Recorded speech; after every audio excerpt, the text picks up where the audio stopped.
우리 시간 우리 찬양하시면서 우리 소요 기도에 우리 주님 앞에 나아가도록 하겠습니다. 우리 나의 주 나의 하나님이여 주를 경배합니다. 함께 찬양하시겠습니다. 나의 주 나의 하나님이여 나의 주 나의 하나님이여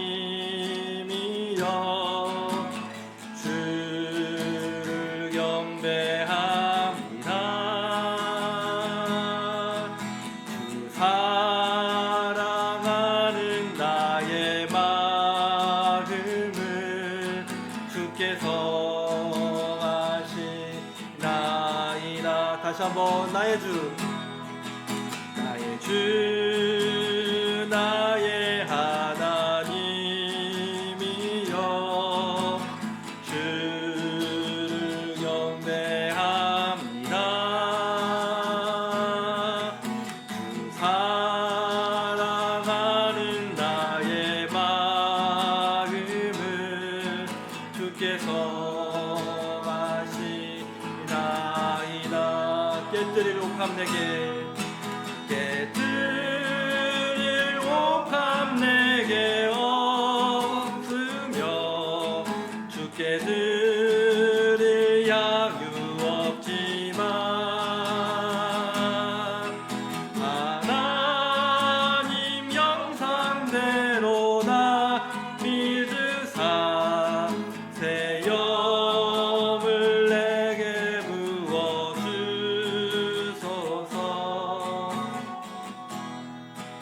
나의 주 나의 하나님이여 주를 경배합니다. 주 사랑하는 나의 마음을 주께서 아시나이다. 다시 한번 나의 주 나의 하나님이여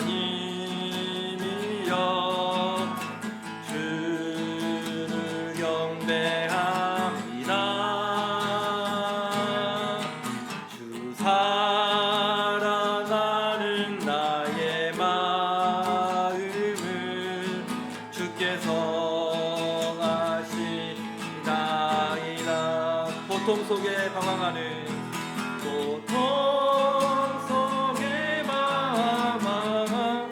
내 마음 주께로 갈 수 없지만 저항할 수 없는 그네로 주님의 길을 걷게 하소서. 나의 주 나의 하나님이여 주를 경배합니다. 주 사랑하는 나의 마음을 주께서 아시나이다.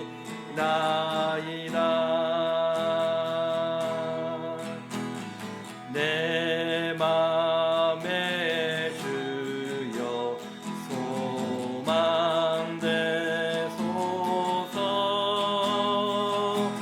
주 없이 모든 일 헛되어라. 밤에 나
우리 기도회를 위해서 박희서 집사님 기도 인도해 주시겠습니다.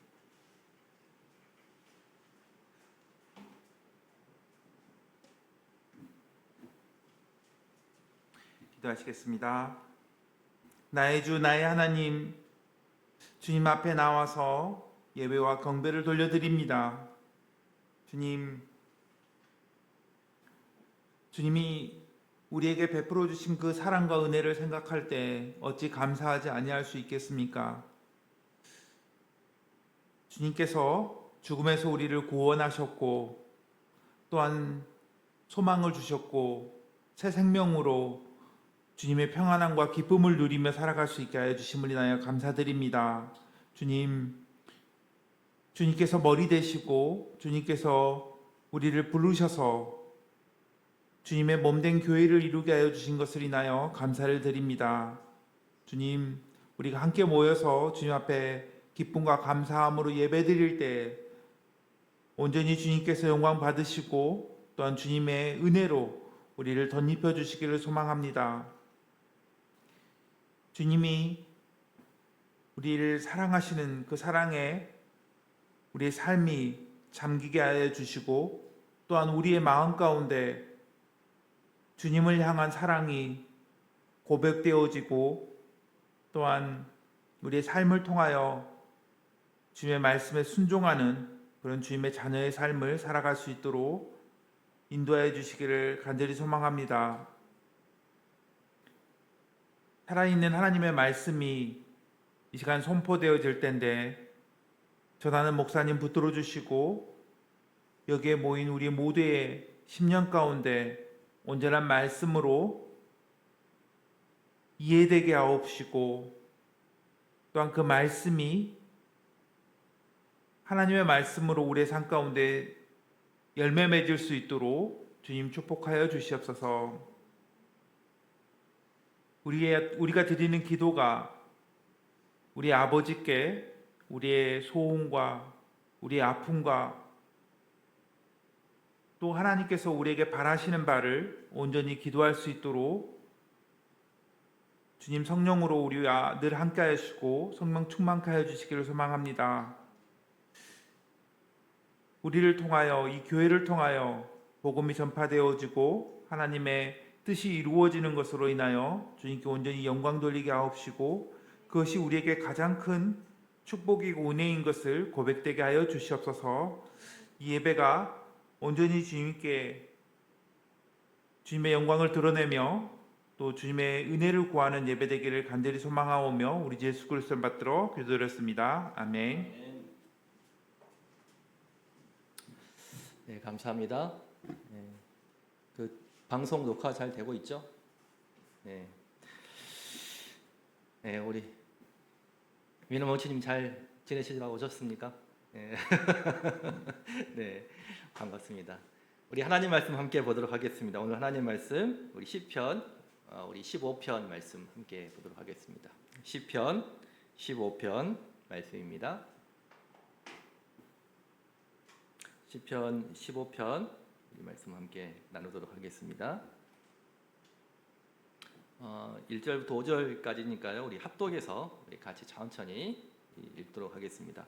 시편 15편 1절부터 5절까지 말씀입니다. 우리 한 목소리로 같이 읽겠습니다. 시편 15편입니다. 네, 시편 15편. 자, 같이 읽겠습니다. 시작. 여호와여, 주의 장막에 유할 자 누구오며 주의 성산에 거할 자 누구오니이까?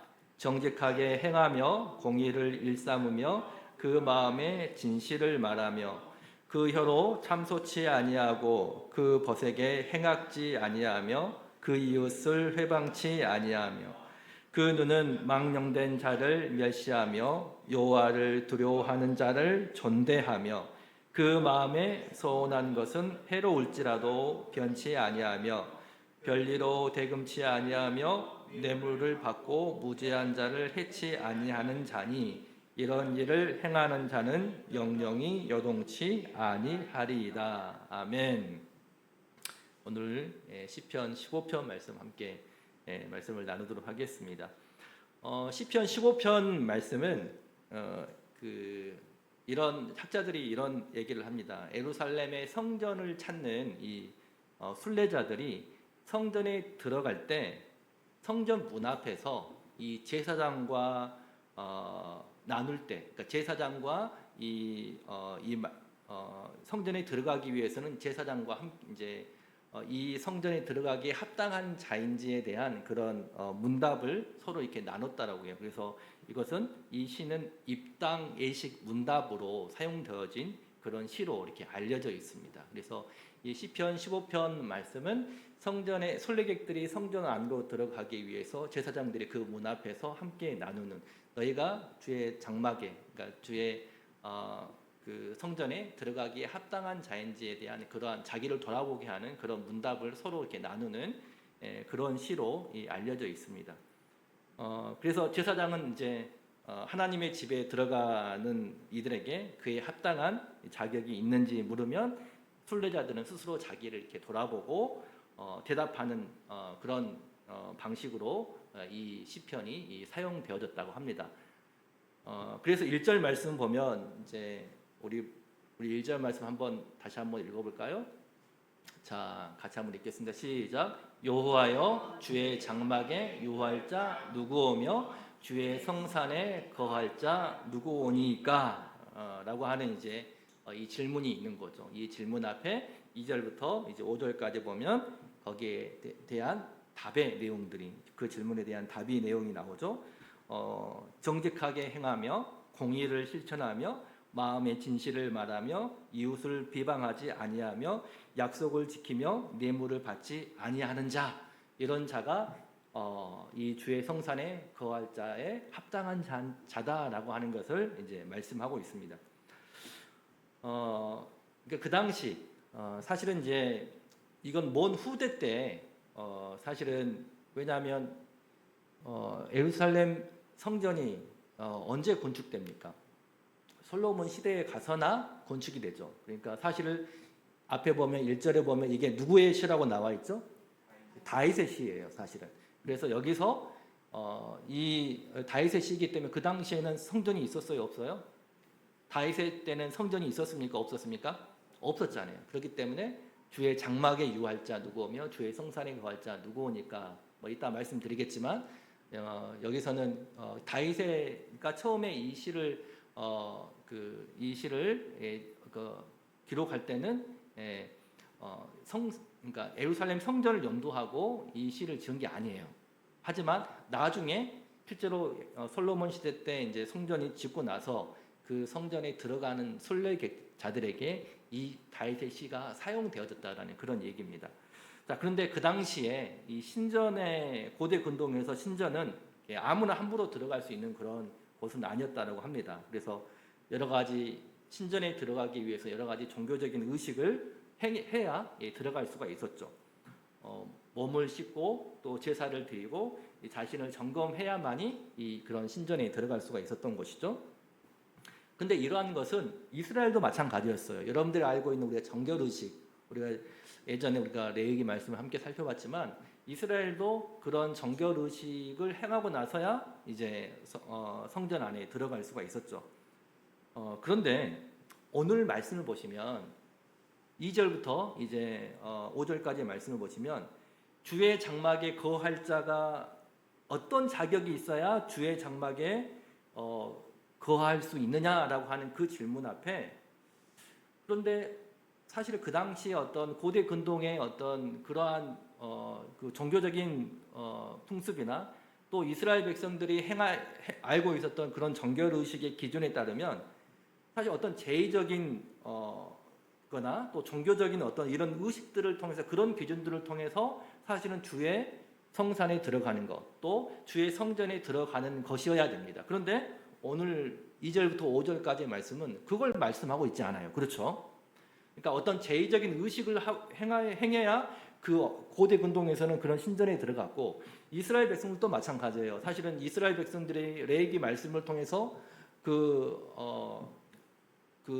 성막이나 그 장막에 들어가기 위해서는 제의적인 그런 의식을 치러야만이, 그런 정결 의식이 있어야만이 들어갈 수가 있었거든요. 그런데 시편의 기자는 지금 이 다윗의 시는 그러한 제의적인 것들을 얘기하고 있지 않다는 거예요. 그렇죠?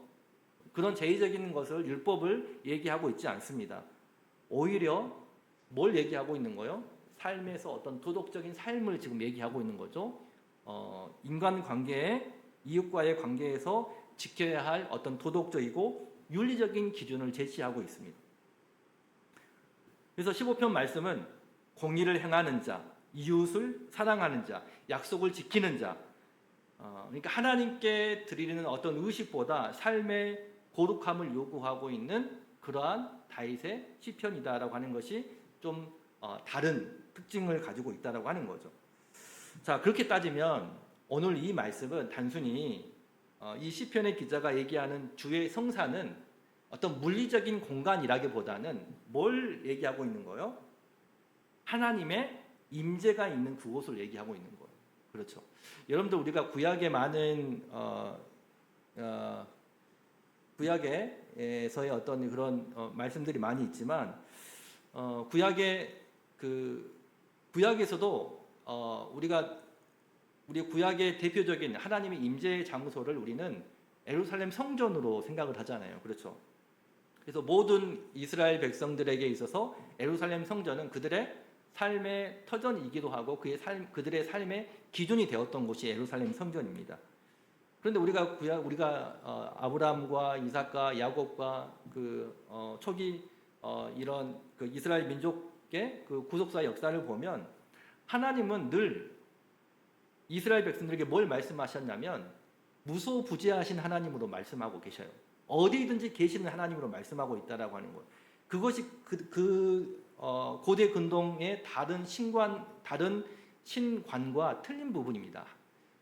어느 지역을 가면 그 지역 신이 있었어요. 고대 근동에서는 사람들이 그런 세계관들을 가지고 있었습니다. 그러나 야훼 하나님을 믿는 신앙은 어떤 신앙이었냐면 우리가 어디를 가든지 간에 하나님은 거기에 계시는 분이세요. 그게 그 당시 고대 근동에서 다른 신관과 틀린 부분입니다. 그 말은 어떤 말이냐면 그러면 우리는 어떤 장소적인 그런 하나님을 만나는데 어떤 장소적인 그런 제한을 받는 우리는 그런 하나님을 믿는 게 아니에요. 우리가 믿는 그 하나님은 무소부재하신 하나님이시다는 거예요. 그러면 그 무소부재하시는 하나님이 왜 그 하나님이 우리에게 무소부재하시느냐? 바로 하나님은 언제나 우리와 함께 하시길 원하신다는 거예요.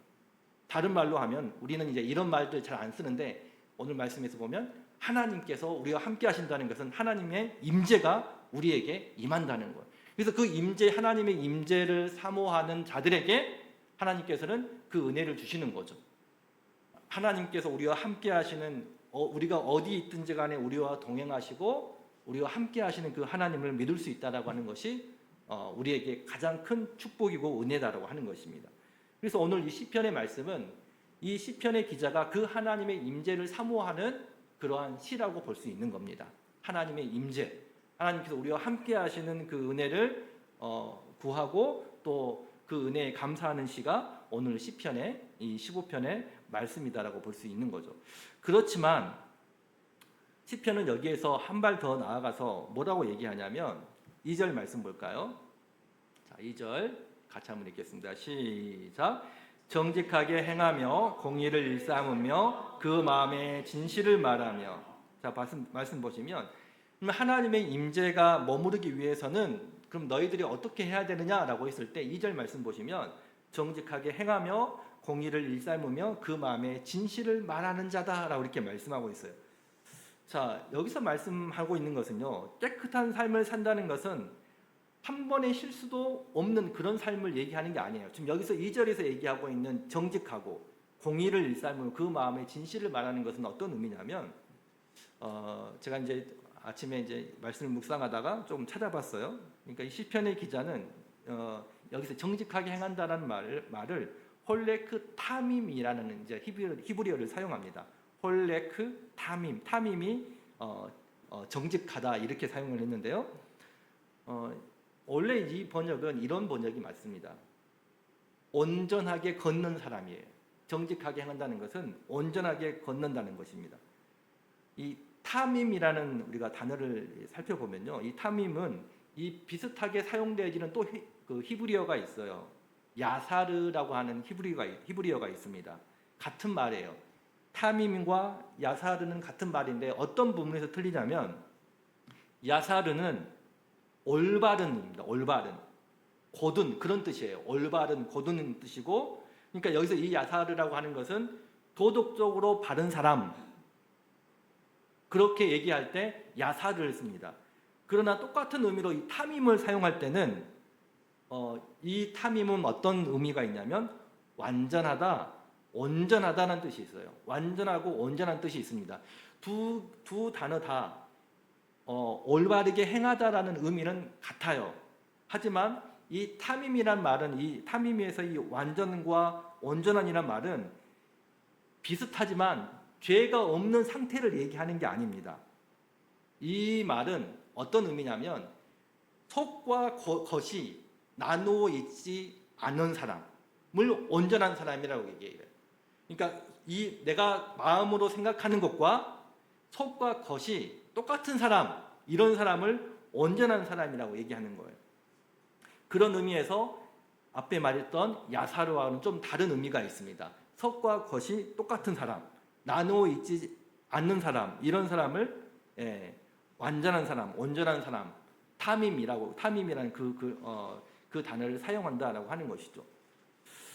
자, 그렇기 때문에 여기서 말하는 이 정직하게 행하는 사람, 그 마음의 진실을 말하는 사람, 이 깨끗한 삶을 사는 사람은 한 번의 실수도 하지 않는, 죄도 짓지 않은 사람, 도덕적으로 완전한 사람을 얘기하는 게 아니에요. 이 사람은 어떤 사람이라고 했죠? 겉과 속이 같은 사람이에요.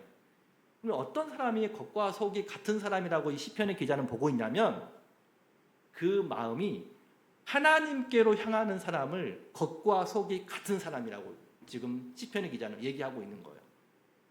그러니까 우리가 생각하는 도덕적으로 올바른 사람을 얘기하는 게 아니라 시편의 기자에서 이 올바른 사람이라고 하는 것은 그 마음이 누구께로 향하고 있는 사람? 하나님께로 향하는 사람이 정직한 사람이고 공의를 일삼는 사람이고 그 마음에 진실을 말하는 사람이다라고 하는 거예요. 시편의 기자가 이 타밈이라는 이 히브리를 사용할 때는 그런 의미로 사용을 했다라고 하는 것입니다. 자, 우리가 이 타밈이라는 단어를 우리가 누구를 우리가 예를 들어서 우리가 예를 들 수 있냐면 오늘 이 시편의 기자가 누구라고 그랬습니까? 다윗이에요. 여러분들 다윗의 삶을 보세요. 다윗은 절대로 완벽한 삶이 아니었습니다. 간음도 있고 살인도 저지른 사람이 다윗이었어요. 근데 이 다윗이 어떻게 하나님께 인정받은 사람이 되었습니까? 그는 그 마음에 정직하게 자기 죄를 숨기지 않고 하나님께 진실을 말하는 사람이었어요. 그 마음이 하나님을 향해 있는 사람이었다는 거예요. 지금 이 다윗의 시편에서 이 타밈이라고 하는 이 단어는 그런 의미로 사용되는 것입니다. 이 사람이 도덕적으로 완벽한 사람이 아니라 그 마음에서 하나님을 향하고 있었다고 하는 거예요. 그래서 하나님을 두려워할 줄 아는 사람이었기 때문에 다윗이 하나님 보시기에 완전한 사람이라고 부르는 겁니다.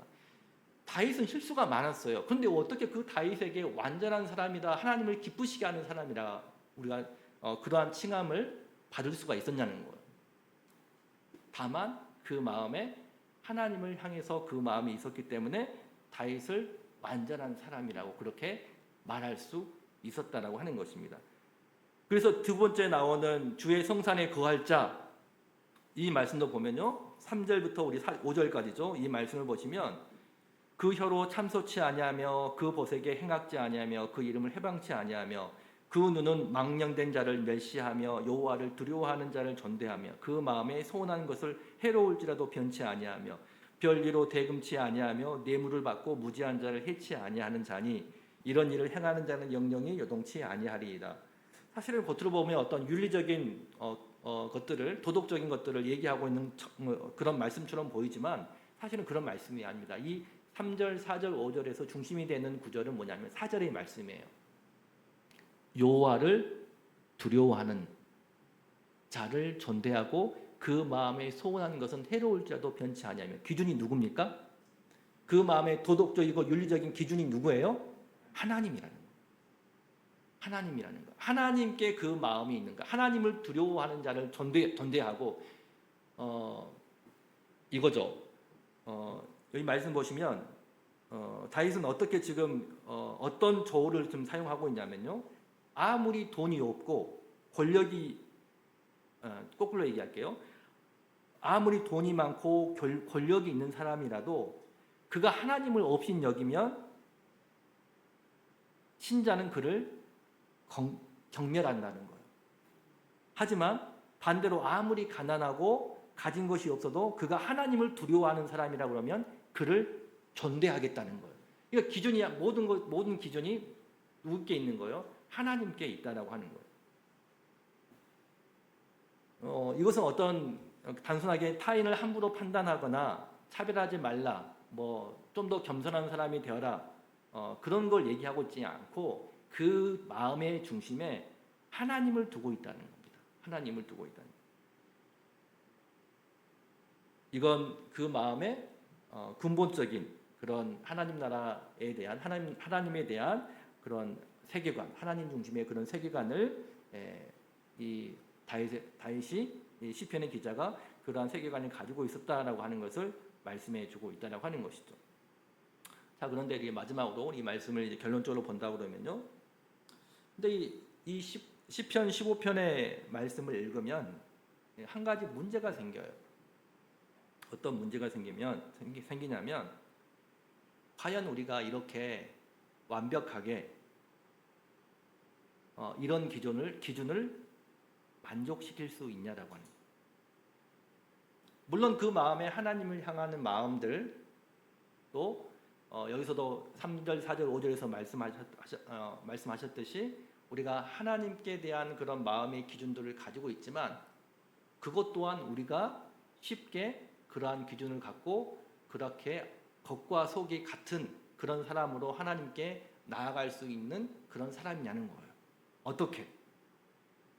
그런 완벽한 기준을 우리가 만족시킬 수 있냐라고 하는 거예요. 우리가 그 하나님의 기준을 만족시키는 것은 우리의 힘으로 할 수 있는 게 아니죠. 그렇죠? 다윗도 실패했고 구약에서 보면 다윗도 실패했고 제사장도 실패했고 이스라엘도 실패했습니다. 그렇지만 신약시대에 우리가 이 말씀을 본다 그러면 우리가 이러한 실패에도 불구하고 우리가 하나님께로 나아갈 수 있는 이유는 우리에게 누가 함께 하시기 때문에 우리가 그리스도 안에 있기 때문에 가능한 거죠. 여전히 우리 구약에서도 하나님의 은혜를 우리들에게 말씀해 주고 있는 것입니다. 예수님만이 정직하게 행하셨고 공의를 이루셨고 거짓이 없으셨고 완전한 그런 의를 이루시는 그 분이 바로 우리 주 예수 그리스도셨다라고 하는 거예요. 그래서 우리가 우리의 자신의 의로 하나님의 임재 가운데 하나님께 나아갈 수 있느냐? 그게 아니라 우리는 예수 그리스도의 그 은혜 때문에 하나님께 나아갈 수 있는 것이죠. 그래서 우리가 예수 그리스도의 그 은혜에 충만한 그런 삶이 중요한 겁니다. 사실 우리가 이러한 것들을 마음 먹고 하더라도 결국에는 우리에게 어떤 의가 있어서 우리가 하나님의 온전한 그런 의들을 만족시킬 수 있느냐? 그게 아니죠. 우리 안에 예수 그리스도가 계시기 때문에 가능한 거예요. 그래서 우리가 늘 그 은혜를 붙잡고 또 그 은혜를 주장하면서 나아가게 되는 이유가 바로 거기에 있는 것입니다. 우리가 감히 하나님 앞에 설 수 없지만 오직 그리스도 안에서만 우리가 하나님께 나아갈 수 있고 그 예수가 그 십자가의 은혜가 우리를 붙잡고 있기 때문에 우리가 언제든지 하나님께 나아갈 수 있는 것이죠. 그 은혜를 구하시기 바랍니다. 그래서 날마다 그 은혜를 추구하시는 저와 여러분들이 귀한 삶이 되시길 주님의 이름으로 축복합니다. 기도하시겠습니다. 그렇습니다. 우리가 어떻게 주님 앞에 하나님 앞에 감히 나아갈 수가 있습니까? 하나님은 늘 우리와 함께 하시지만 그 하나님의 언약에 배반한 인간이 어떻게 감히 하나님 앞에 나아갈 수 있게 되었습니까? 우리 주 예수 그리스도의 은혜뿐임을 저희들 고백하고 날마다 그 은혜 구하는 저희들 삶들 살아갈 수 있도록 주님 인도하여 주시옵소서. 예수로 충만한 삶이 하나님의 그 기준에 만족시키는 삶임을 저희들 기억하고 날마다 우리의 삶 속에서 그 은혜에 구하고 우리가 그 십자가의 은혜 앞에 또 겸손히 저희들 낮아져서 그 은혜 앞에 저희들 날마다 나아가는 저희들 될 수 있도록 은혜와 축복 허락하여 주시옵소서. 주님, 또 오늘 함께 이 수요 기도회로 주님께 나아갈 수 있음에 감사를 드립니다. 주님, 또 할 수 있는 모든 우리 교회 지체들이 또 수요 이 기도회를 통해서 우리가 주님의 은혜를 경험하게 하여 주시고 또 이 수요 기도회가 더 활성화될 수 있는 은혜와 축복들 허락하여 주시옵소서. 뿐만 아니라 저희들 또 교회와 교회 여러 가지 사역들을 위해서 기도합니다. 주님, 우리 다음 주면 또 우리 목회자 친교회가 있고 또 어린이 또 여름 성경학교와 또 저희들 탐미 예배가 있습니다. 하나님, 여러 가지 그런 우리 교회 사역들 속에서 정말 우리 교회의 주인이 예수 그리스도이심을 저희들 고백하고 하나님 그렇게 정말 주인 되신 예수 그리스도 앞에 온 교회가 하나 되어지는 그런 시간 될 수 있도록 은혜와 축복 허락하여 주시옵소서. 오늘 우리에게 주신 은혜와 축복들 감사드리오며 예수님의 이름으로 기도드리옵나이다. 아멘. 감사합니다.